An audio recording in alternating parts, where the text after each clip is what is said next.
Saxara xoş gəlmisən və çəkinmədən, qorxmadan deyəcəm ki, sən bu gün ona görə ən birinci mənim qonağımsan ki, mənim düşündüyümə görə bu sahədə ən yüksəklərdəsən və respublikada adını demək olar ki, tanımayan yoxdur da. İndi bəlkə hardasa xalalar, bəlkə hansısa xanımlar var ki, tanımırlar, amma heç şübhəm var ona. Mənə elə gəlir ki, səni hamı tanıyır. Qeyd etmək istəyirəm ki, Saxara, mən sənə fərəhlənirəm, amma hamını maraqlandırır. Bir sual maraqlandırır ki, Saxara necə gəldi, çıxdı və hardan? Gəl başlayaq ən əvvəldən. Hardan gəldin və niyə görə məhz qadın saç ustası? Okey. Qadın saç ustası olmağımı bir şey də demişəm. Öncəliklə salamlayıram. Yerli Həyəvz Doğurlar. Bugün Azestetik qrupun baş ofisindəyik və sizin, Hənifə xanımın Azestetikin belə bir layihəsində iştirak etmək mənə xoşdur. Dəvət elədiyi üçün də təşəkkür edirəm. İşlə bağlı mən belə başa düşdüm ki, bu layihəyə yeni başlayan insanlara, bu sferanı seçmək istəyən insanlara həm motivasiya olaraq, həm yol göstəricisi olaraq, həm fikir alış-verişi olaraq gözəl bir layihədir. İnşallah layihəmizin 50-ci, 100-cü qonaqlarında da sizin akademiyada bir görüş keçirə bilərsiniz. Orada o insanlar daha da yaxından tanış olub, daha məxfi suallarını, daha belə içdən suallarını da verə bilərlər. Mənə gəldikdə isə bildiyiniz kimi, zaten səninlə də bir 4 ilə yaxın iş yoldaşlığımız olub. Gözünün qabağında olub o proseslər. Ondan əvvəldə isə işə gəlməyimin səbəbi sırf bu peşənin özünü seçdiyim üçün. Yəqin ki, peşə də mənə ən az yaraşan peşə olmağına baxmayaraq, şükür Allaha demək ki, hər zəhmət mükafatsız qalmır. Biz zəhmət çəkdik, Tanrı da bunun qarşılığını verdi və bu gün buradayıq. Və burada olduğum üçün də təşəkkür eləmək istədiyim bəzi insanlarla bərabər bəzi firmalar var. Onlardan biri də elə bu layihədə belə deyək, zəhmət olunan Azestetikdir. Çünki Azestetik o vaxtları çox kiçik bir ofisdə satış showroom'undan başlamışdı. Biz də hansı kiçik bir salonda usta olaraq işləyirdik.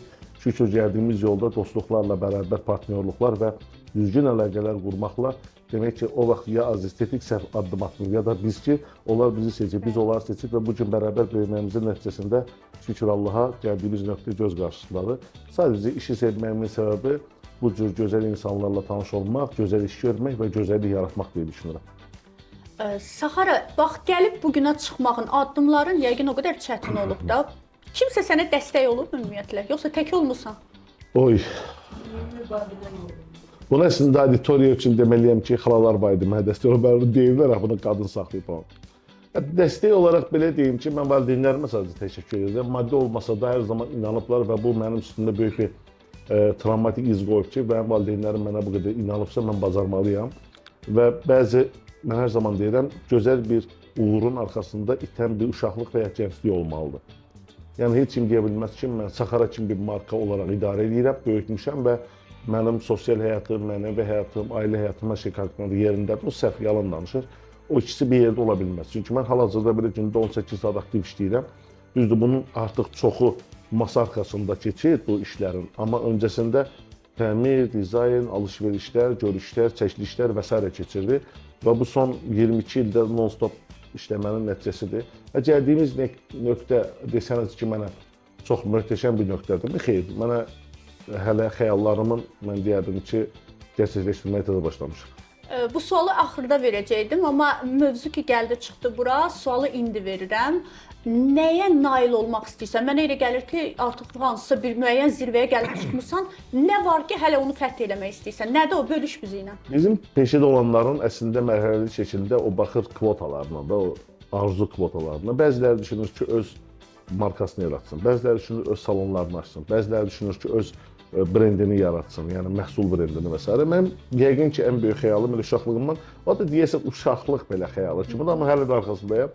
İnşallah New Yorkda bir salon açıb, qarşısında bu cür bir şey seçdirib, o şəklərim olanda yəqin ki, karyeram orada yekunlaşdırıb, bəlkə şirkət olaraq işləyə bilər, amma mənim üçün yaradıcılığımın ən pik nöqtəsi Avropada yox, yaxın ölkələrdə yoxdur, Amerika ştatında, Amerika qitəsində bir ştatda, bir şəhərdə, New Yorkda bir salon açdığım gün mənim üçün artıq karyeramın zirvəsi sayılır. Yəni sən artıq istəyirsən həmin burada yaratdığı orada da eləyəsən, düzdürmü? Öz adını, öz brendləşdirsən Amerikada. Çox gözəl arzudur. Mən öz günlərim, iş axtarmağım yadıma düşdü Saxara. Çünki istəyirəm qaydam lap yenə sənin karyeranın ən başlanğıc nöqtəsinə. Yadıma gəlir ki, özüm iş axtaranda Hər gün xəritəni qoyurdum qabağıma Saxara. Bir gün Nərimanı var, bir gün İçəri şəhər tərəf, bir gün sahil metrosu, bir gün nə bilim Əhmədli tərəfi gəzirdim. Heç yerdə məni götürmürdülər. Qapı-qapı gedirdim, döyürdüm qapını ki, məni götürün də işə. Baxırdılar, deyirlər, müştərim var, yoxdur. Götürmürdülər. Yəni axırı bir dənə mamam bir iş yeri tapdı mənə. Deməli həyətdə idi. Həyətin içində bir balaca bir butka idi və butkanın içində vedrə ilə su tökürdülər. 1 manat kəsim, 1 manat uklatka. Mən orada başladım. Yəni o qədər çətin günlərim idi, mamam ağlamışdı. İstəyirəm sən danışasan ki, sən necə başladın? Harda başladın? Səndə belə çətinlik oldu mu? Məndəki çətinlik biraz daha başqadır. Yəni düşün ki, birinci növbədə bu sferada rus dilli olmanın məcbur olduğu bir dövrdə başlamışdıq. Bakıda o vaxtları yaxşı saç kəsməklə maraqlanmırdılar. Rus dili bilirsənsə, yaxşı zövqlü və çox belə deyərdim ki, qrutoy bir usta olursan. Bizdə o yox idi. İkincisi qəssaba oxşuyurdum. İndi sənin qədər gözəl bir xanım rus dili bilə və s. şəhərdə böyüməyinə baxmayaraq bu qədər çətin iş tapıbsa, indi bir də mənim prosesimi düşün. Amma şükür Allaha bu gün bizi işə götürməyən salonları demirəm. Bizi belə müsahibədən keçirdib işə götürən salonların artıq yarısı bizdədir və bu sadəcə uğurdur. Ya da travmatik savaşdı, bilmirəm. Siz mən görərsiniz falan. Amma yox, işin zarafatı bir yanda çətinliklər olacaq. Sözsüz ki, mən bu gün də qapıdan girən birini o şəkildə davranıram. İşi niyə götürüm ki? Sən öz üzərində nə etmirsən? Sən kimə lazımsan ki, mən səni işə götürəm? Yəni bu başa düşürəm ki, səhv bir qərar kimi görünə bilər. Amma biz bir biznes aparırıq və biznesdə işi müəyyən qədər özünü daşımış insanları götürürük. Bir qığılcım olmalıdır ki, biz də onu alova çevirək. O baxımdan o çətinliklər çox normaldır. Əslində açıq deyim sizə, çox da bir çətinlik yaşadığımı düşünmürəm. Düzdür, bəziləri son wow gəlir. Nə etməmişik də, yuxusuz qalmışıq, normaldır. Ac qalmışıq, normaldır. Əziyyət çəkmişik, normaldır. Bəzən qırılmışıq, normaldır. Amma bu gün buradayıq. Əgər də gedərsən, stabil bir işə girərsən, bilərsən ki, ildə nə bilim 10% maaş artımı ilə yaşayacaqsan. Bu da bir seçimdir. Siz deyirsiniz elə ki, biz çox əziyyət çəkməmişəm, amma bu danışdıqlarınız hamısı əziyyətdir. Çünki indi gənclərə baxıram, yəni mən tələbələrlə bilirsiniz ki, işləyirəm. Sizdə də böyük, ancaq gənclərdir də, yəni kollektiviniz. Yəqin siz mənimlə razı olarsınız, indi gənclər çox çətinliyə dözmək istəmirlər. Hətta yadıma gəlir ki, bir gün gəldim evə, o qədər işləmişdim Saxara, gecəyə kimi. Gəldim, axşam saat 12-nin yarısıdır, bütün dükanlar bağlıydı. O qədər yorğun idim, evdə heç nə tapmadım yeməyə. Ağlaya-ağlaya yatdım. Yəni o dərəcədə imkan yox idi gün ərzində nəsə alasan, yeyəsən. İndi gənclər elə deyil. Sizdə necədir? Siz öz işçilərinizi yığanda hansı xüsusiyyətlərə görə, onların xasiyyətlərinə görə, insanlığına görə, yoxsa professionallığına görə seçirsiniz? Yox, mənim üçün çox üzr istəyirəm ifadəmə, əgər xaraktersiz bir insana xarakter öyrətmək çox mümkün deyil. Amma xarakteri olan birinə hər şey öyrətmək mümkündür.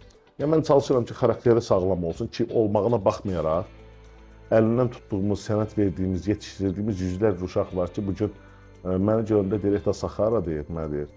Ya bu normal bir şeydir. Çünki vəfasız bir dövrdə yaşayırdıq. Hər şey, yaşımın elə bir dövründəyim ki, hər şey normaldır. Qaldı ki, gənclərlə işləmək, indiki gəncləri qınaya bilməzsiniz. Çünki sosial media var və sosial mediada 17 yaşında gəncin, misal üçün, $740.000 doğum günü partisi keçirdiyin xəbərini görəndə o gənc gedib günü 10 manata bir iş prosesinə başlamaq istəmir. O düşünür ki, o da ona layiq olacaq. Onun istisnalar olduğunu anlayana qədər də yaşı gec olur. Bizə gələn gənclər hal-hazırda görürəm ki, sənəti sevmədən tez pul qazanma. Yəni bizi görür, deyir ki, da, bu edibsə mən də eləyərəm. Amma onun bədəlini ödəməyə gələndə o qədər də uyğun olmadığını görürük. Mənim məsləhətim indiki gənclər biraz daha bu işə başlamaq istəyən gənclər. Gözə alsınlar ki, onları nələr gözləyir. O halda daha yaxşı olacaq. Biz də onların arxasındayıq. Hər zaman. Saxara, özünə baxsan güzgüdə, öz gənc, tamam yeni başlayan Saxaranı görsən, bugün bu güclü Saxara, nail olmuş Saxara, nə deyər ona? Deyərəm ki, biraz daha qiymətləri qaldırmalısın, çünki çox istəyirəm. Ya, həqiqətən də, yenə deyirəm, mən həqiqətən bunu belə deyəndə çox gülməyim gəlir. Nəyə nail olduğumuz biraz şübhəlidir. Biz kimə görə nəyə nail olmuşuq? Bizim bir dostumuz var idi, mənə dedi ki, baxır insanların uğur anlayışı nədir? Əgər sən bu günlərin maddi dəyərlər üzərindən bir uğurdan danışırsanız, hələ bizim uğura çatmağımıza çox var. Çünki mən hələ də pul üçün oyanıram yuxudan. Yəni ki, elə bir pul qazanmaq adına o səhərimizi açırıqsa, bu deməli hələ maddi uğur deyil. Mənəvi uğurda mən sadəcə yenə deyirəm, valideynlərimin mənə qarşı olan xoş sözləri mənim üçün uğurdur. Əgər biraz da mümkünsə dəyər qatmışıqsa, əgər bir sektora, yəni bu sektorda bir şeylər eləmişiksə yaxşı mənada və bir komanda yetişdirə bilmişiksə, mənə görə uğur da, dəyər də budur. Amma digər hani belə bir şeylərə nail olmuşuq deyə düşünmürəm. Yəni deyirəm, nəyə nail olmuşuq? Amma nəyəsə nail olmaq üçün çalışırıqmı? Bəli.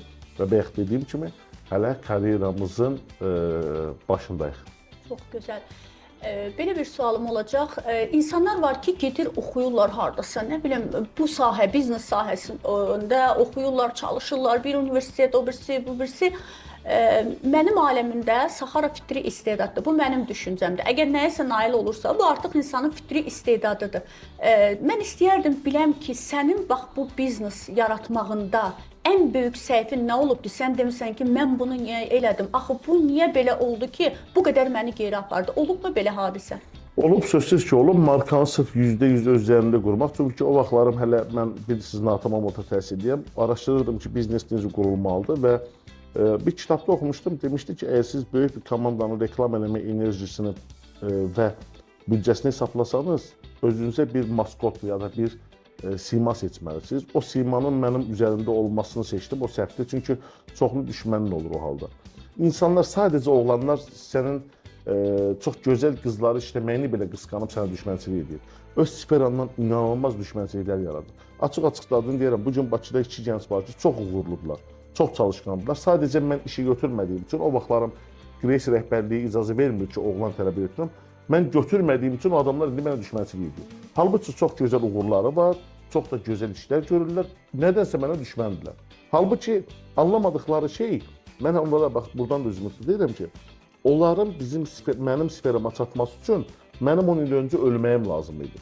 Yəni mümkün deyil, çünki heç biri mənim qədər dəli deyil, heç biri mənim qədər konfort alanından çıxmır. Mən 23 günə Xırdalan filialını açdım, açıq-açıq deyirəm sizə. 23 gündə sadəcə 4 dəfə getdim. Onun dəfələrlə 2 saatını maşının arxa sidenyasında yatmışam. Bunu heç biri o konfort alanından çıxıb eləməz. Mən bunu təsdiqləyərəm. Niyə görə? Çünki bir müddət Saxara ilə bir məkanda əməkdaşlıq edirdik və qeyd edeyim ki, yəni Saxara onda bir stilist kimi çalışırdı. Bu Grace salonu idi. Mən də həmçinin orada və Saxara onda birinci addımları, salon addımları o idi. Nə var idisə, nə yox idisə Saxara qoymuşdu. Yadıma gəlir ki, maşında yatdığım, maşınsız da belə yatdığım maşını sonuncu qəpiyi belə satıb. Mən məsəl üçün elə bir riskli insan deyiləm. Sən riskli insansan. Mənlə o qədər savaşmaq istəyənlər gəlir, hər şeyini ortaya qoyacaqlar. Bəli, bəli. Onu yəni, hər adam eləməz. Bunu düz buyurursunuz. Bu tamamilə belədir. Və sizin qorxunuz varmı nədənsə? Bax, bir dənə nəsə hansısa bir qorxu olsun ki, siz ən böyük qorxum səhv anlaşılmaqdır. Mən bugün çox gözəlsiniz dediyimdə sizin nə anladığınız mənim üçün çox önəmlidir. Sən çox səhv elədin deyəndə onun nə anladığı, mənim nə dediyim yox, onun nə anladığı. Yəni səhv anlaşılmaqdan çox qorxuram ki, ömrüm boyunca bu belə olub. Çünki insanlar periodik bir həyat və periodik bir cümlə qurur. Mənlə deyil də, mənim o qədər ki, enerjim və vaxtım qiymətli olduğunu düşünürəm, qaça-qaçdayam. Son deyəcəyim sözü ilk öncə deyirəm və bu da insanlara aqressiv gəlir. Çoxu deyir ki, sən çox cana yaxın imişsən, sən kobud bilirdin. Deyirəm, kobudam onsuz da. Çünki mən vaxtım yoxdur. Öncə bir o səmimiyyət ortamını yaradıb, sonra... Hə, məndə o vaxt yoxdur, enerji yoxdur. Məndə o qədər step by step'e keçə bilmirəm. Ona görə də həqiqətən qorxduğum şey səhv anlaşılmaqdır. Ən vacib sualdır ki, yəqin ki, çoxları bunu gözləyir, çünki sırf motivasiyalı sualdır. Bax, yeni başlayan gənclərə və yaxud artıq bu sənətdə olub, işləyib, amma nəyəsə nail olmaq istəyib ola bilməyən gənclər üçün üzünü tutub məsləhət. İnanmayacaqsınız, amma yenə də deyim, səmimi düşünün, gözəl düşünün, çalışın, hər tərəfli çalışın. Çalışın öz üzərinizdə, çalışın əhatəvizdə, çalışın gözəl dəyərlər yaratmağa çalışın. Ən önəmlisi gözəl düşünün. Çünki başqası üçün pis düşünmək sənin özündə daşıdığın bir yükdür.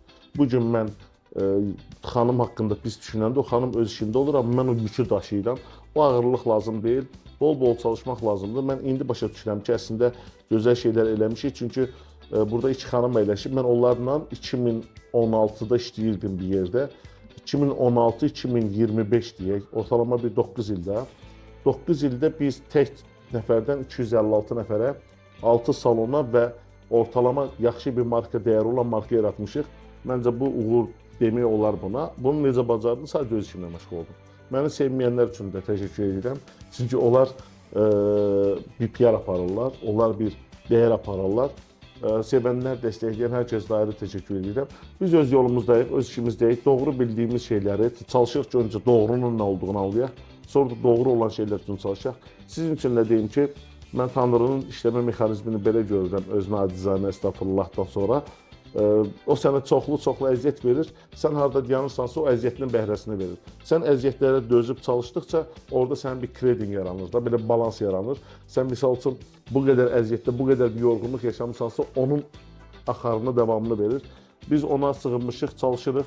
İstəməyənlər də onunla savaşır əslində. Ona görə də biz şükür Allaha indiyə qədər uduzmamışıq və Tanrının verdiyi enerji ilə, dostlarımızın, çevrəmizin inancı ilə və bizi seçən hər kəsin dəstəyi ilə İnşallah daha yaxşı yola gedirik və heç bir şey təsadüf deyil.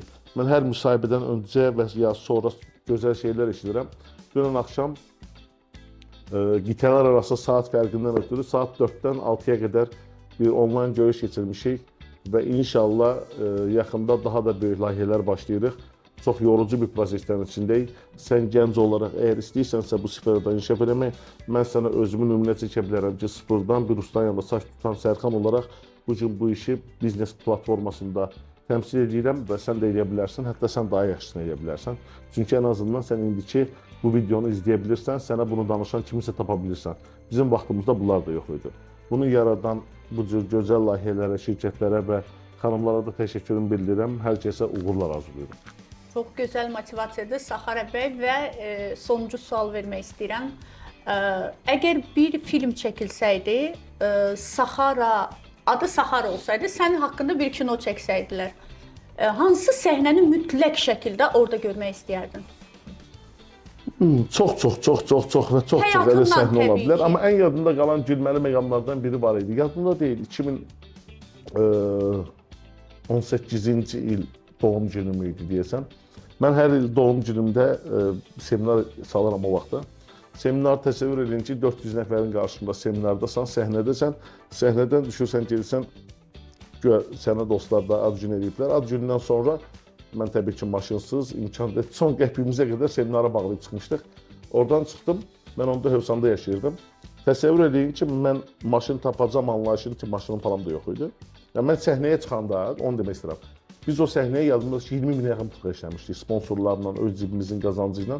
Və oradan düşüb gedəndə, evə gedəndə mən anladım ki, bunların mütləq ki, mükafatı olacaq. İnanın səmimiyyətimə, bu gün saat hardasa 1 idi. Motosikletlə bir yerə saxladım, bir kofe içəndə. Belə baxdım ki, mən işləmirəm, amma pul qazanıram. Və çox sevdiyim bir motosikletimə baxıb, kofemi içib, gözəl bir təbiətin içindəyəm və o gün dedim ki, bax, o günlərin zəhmətidir bu. Yəqin ki, o mənim ağlımda qalıb və çox qəribə hisslər yaşamışdım ki, 4 saat fərqlə 400 nəfərin səhnəsindəsən və sonrasında tək, pulsuz, parasız bir evə gedirsən. O yəqin ki, mənim həyatımda ən yadda qalan məqamlardan biri idi. O yəqin ki, ən gözəl tələbələr üçün, ən gözəl yeni başlayanlar üçün motivasiya idi. İnşallah. Və özündən sonra kimi burada qonaq görmək istəyərdin? Var. Bizim sferadan söhbət ediriksə, mən çox adam adı çəkə bilərəm. Mən istəyirəm siz gəncləri çağırasınız, ciddən. Çünki biz okey də, indi bəzilər deyəcək, o Rusun vaxtına düşənlər kimi danışıram biraz. Sizin klanınız gətirdi, sizin bəxtiniz gətirdi, sizin şansınızdan oldu. Mən indi məndən daha uğurlu olan, amma xarakterdə uduzan insanlar var. Mən onların əslində beyin yumması olaraq daha təmiz düşüncə ilə daha yaxşı yerə gələcəklərini düşünürəm. Mən özümdən sonra burada gənc nəsildən görmək istəyərəm. Hansı ki, birinin adını çəksən, bir neçəsi incəyər bəlkə də, amma sırf bizim sfera üzrə bir salonunu açıb başlayan o gənclərlə danışmağınızı tövsiyə edərəm nacizanə. Çünki o gənclər indiki real həyatın mübarizəsini və yeni başlayan ərəfələrdədirlər. O uşaqlar ki, mənə heç biri sevmirlər, amma onların hamısını, çünki mən sevməyənlər adını çəksəm, çox olacaqlar, o gənclərlə danışın. Çünki o gənclər indiki gənclərə daha yaxın pokoleniyadır və onların problemləri ortaq eynidir. Mən düşünürəm ki, köhnələrdən yox, məncə təzələrdən. Və ən sonda özümün ürək sözlərimi sənə demək istəyərdim, Səxara. Onu demək istəyərdim ki, mən zamanında səni çox yaxşı tanımamışam. Səni bu gün tanımışam və insanı onu uğur qazanandan sonra tanımağı ən düzdür. Yəqin sən məndən razısan. Sənin sadəliyin, sənin insanlığın, sənin böyük ürəyin var. Bax, o ürəyivə görə sənin Allah verir. Təşəkkürlər. Ondan da artıq olsun. Məni tanımayanlardan biri də etiraf elədi, amma siz də tanıyanda sevəcəksiniz. Təşəkkür edirəm sağ ol, Gülşən xanım. Səxar, Minnətdaram. var. Bu layihəmizdə də Təşəkkür sizə uğurlar. Gözəllik sferasında hələ belə bir şirkətlə bir yola çıxmağınızı davamlı edə bilsəniz, ki bilirəm bəzən insan yorulur, işlər, vaxtı edə bilsəniz çox uğurlu bir layihə olacağını inanıram. Hər zaman da dəstəkçinizəm. Təşəkkürlər.